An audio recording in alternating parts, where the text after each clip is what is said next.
Ready? Exercise number 21, progressive. Start. Mr. Vice Chairman, Sir, this bill seeks to provide a special machinery for the removal of grievances of certain categories of employees, particularly in the sectors of state and central government services, local bodies, and the like. This is being done under the powers given, and the Parliament can make such a provision if they consider it necessary.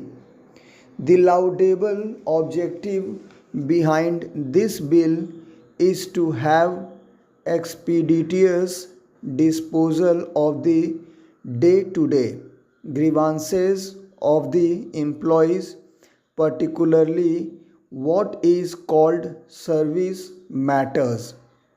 Service matters is a term which includes a lot of grievances in respect of service conditions, starting from remuneration to promotion, transfer, leave, rules, and things like that. I welcome this aspect that this bill makes provision to include all aspects of service conditions and makes provision for an employee to go to an administrative tribunal for seeking justice. Stop. Next para. The bill is welcome to the extent that it at least seeks to have an expeditious disposal of the grievances, but at the same time, we have to see how this is sought to be done.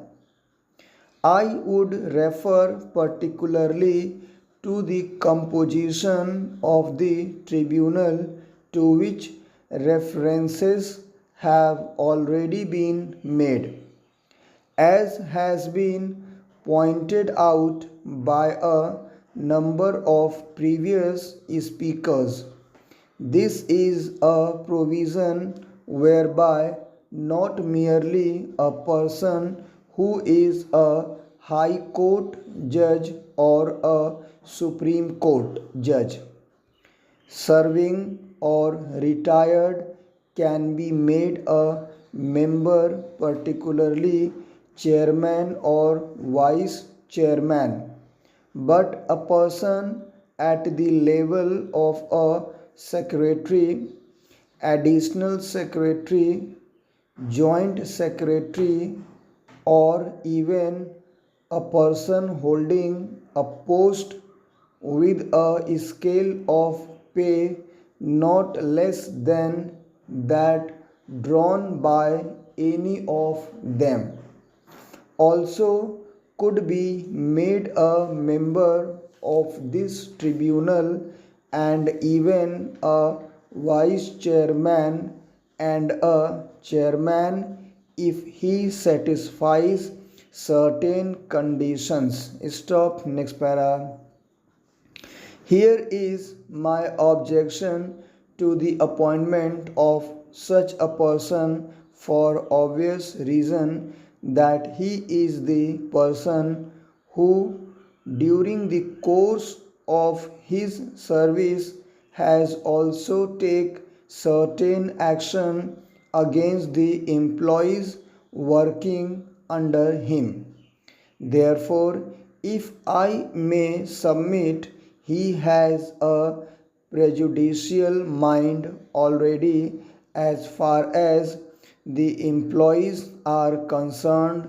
We are trying to provide an appeal or justice rendered to a person who is aggrieved, and he must feel that not merely justice is done, but that justice appears to be properly done, and unless that is ensured, it is no use having these provisions. Stop next para. The persons who constitute this tribunal have to be impartial, independent, and judicial. I cannot believe that a person who has served or who has been in service can be a person who can satisfy this qualification. The man has to act not merely fairly and justly, but he should not also act arbitrarily or mechanically without application of mind. This is very necessary if proper justice is to be done. Otherwise, the whole purpose, the laudable objective of this bill gets destroyed, gets nullified.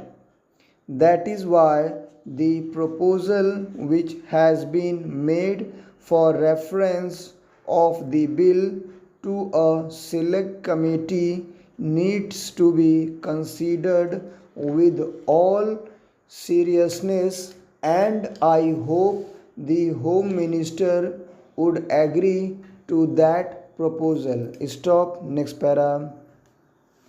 Regarding applicability of the bill, it was stated by the minister that persons who are governed by the Industrial Disputes Act, particularly in respect of matters which are covered by the Industrial Disputes Act, are not covered by this bill. This, in my opinion, takes away a large chunk of employees, particularly the industrial employees and even the employees of the local authorities who are governed by this act. There is not a single matter which cannot become an industrial dispute under the Industrial Disputes Act. Therefore, the coverage of this bill becomes less and it does not cover as many persons as is envisaged or as is sought to be made out by the minister. Stop next para. Then, as compared to the present way of getting the grievances redressed, the means of going to the High Court and other avenues will not be available now. Of course, in that respect, the present bill gives an advantage in that the time factor will be reduced. But this again depends on how many tribunals are constituted and how expeditiously they are going to work in practice. The whole thing depends on that. Looking to the number of complaints, which I think is 62,000, the number of tribunals should be in proportion to this number so that the complaints are redressed as early as possible. This is as far as the period is concerned. As far as the location is concerned, there is no specific advantage. As far as the expenditure is concerned, there is no specific advantage except that if one is required to go through the High Court, he may be required to spend more. Stop next para. Another aspect to which I would like to refer is that whenever an application is made to the tribunal, it has a right to reject it summarily if it does not satisfy certain conditions. After all, the tribunal should state the reasons for rejection of the application. Full stop. Thank you very much.